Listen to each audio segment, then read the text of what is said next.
ദൈവതിരുനാമത്തിന് മഹത്വം ഉണ്ടായിരിക്കട്ടെ.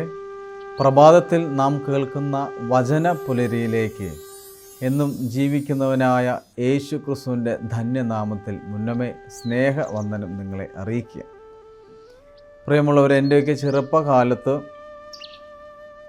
ഞാൻ ജീവിച്ച് വളർന്ന സാഹചര്യത്തിൽ അനേകം ആളുകളെ ഞാൻ കണ്ടുമുട്ടാറുണ്ടായിരുന്നു. എന്ന് വെച്ച് കഴിഞ്ഞാൽ അന്നൊരു ദാരിദ്ര്യത്തിൻ്റെയും പട്ടിണിയുടെയും ഒരവസ്ഥയിൽ ജീവിക്കുമ്പോൾ നമ്മുടെ മുമ്പിൽ ചില റോൾ മോഡൽസ് നമുക്കുണ്ട്.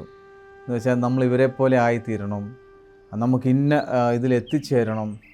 അവരുടെ ചിലപ്പം വസ്തുവകകളായിരിക്കാം, ഭവനമായിരിക്കാം, അല്ലെങ്കിൽ കാറ്, അങ്ങനെ തുടങ്ങി നമുക്കന്ന് ഉണ്ടായിരുന്ന ആഡംബരങ്ങളോടുള്ള ഒരു ഭ്രമം നമുക്കെല്ലാവർക്കും ഉണ്ടാവും. നമുക്കെല്ലാവർക്കും ഒരു മോഹമുണ്ടാവും.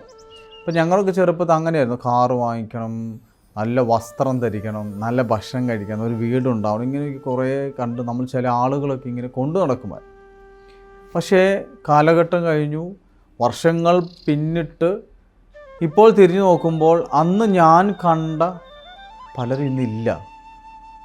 അവരന്ന് ഉന്നതിയുടെ അവസ്ഥയിൽ നിന്നിരുന്നു, പക്ഷേ ഇന്ന് അവരുടെ ഒരു പൊടി പോലും കേൾക്കാൻ സാധിക്കാത്ത അവസ്ഥയിൽ ആയിത്തീർന്നിട്ടുണ്ട്. അപ്പോൾ ഒരു വചനം നമ്മോട് പറയുകയാണ്. ഒബാദ്യായുടെ പുസ്തകം, ഒബാദ്യ എന്ന് പറയുന്ന പ്രവാചകൻ്റെ പുസ്തകം 1-ാം അധ്യായം 3-ാം വാക്യം ഇങ്ങനെ പറയുകയാണ്. പാറ പിളർപ്പുകളിൽ പാർക്കുന്നവനും ഉന്നത വാസമുള്ളവനുമായ എന്നെ ആര് നിലത്ത് തള്ളിയിടുമെന്ന് ഹൃദയത്തിൽ പറയുന്നവനെ, നിന്റെ ഹൃദയത്തിൻ്റെ അഹങ്കാരം നിന്നെ വഞ്ചിച്ചിരിക്കുന്നു.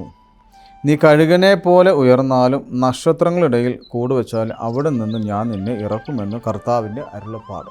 3-4 വാക്യങ്ങളാണ്. ഒബാദ്യയുടെ പുസ്തകം 1-ാം അധ്യായം 3-4 വാക്യങ്ങളാണ്. അപ്പോൾ എന്നെ ആര് താഴെ ഇറക്കുമെന്ന് ചിന്തിച്ച, കഴുകനെ പോലെ ഞാൻ ഉയരും എന്നെല്ലാം പറഞ്ഞ, നക്ഷത്രങ്ങളുടെ കൂടുകൂട്ടുമെന്നൊക്കെ ചിന്തിച്ചു, കർത്താവ് നിന്നെ അവിടെ നിന്ന് ഇറക്കി. അതുകൊണ്ട് പ്രിയമുള്ളവരെ, നമ്മൾ ഉയരുന്നൊക്കെ നല്ലതാണ്. കഴുകനെ പോലെ ഉയർന്നാലും ദൈവത്തെ മഹത്വപ്പെടുത്താൻ എനിക്ക് സാധിക്കണം. കാരണം ദൈവം എനിക്ക് ശക്തി, ചിറകുകൾക്ക് ശക്തി തന്നില്ലെങ്കിൽ താഴെ പോയില്ലേ.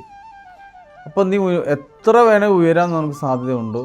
ദൈവം അതിന് അനുവദിക്കുകയും ചെയ്യും. പക്ഷേ നീ ദൈവത്തോട് ചേർന്ന് നിൽക്കുക. ഈ പ്രഭാതം നീ പലരെയും കണ്ട് പലതിനെ മോഹിച്ച് പലതുമായിത്തീരാൻ നീ ആഗ്രഹിക്കുന്നുണ്ടെങ്കിൽ ദൈവം നിന്നോട് പറയുകയാണ്, നിന്നെ ആര് താഴെ ഇറക്കും ചിന്തിക്കരുത്. കർത്താവിനോട് കൂടെ യാത്ര ചെയ്യുക.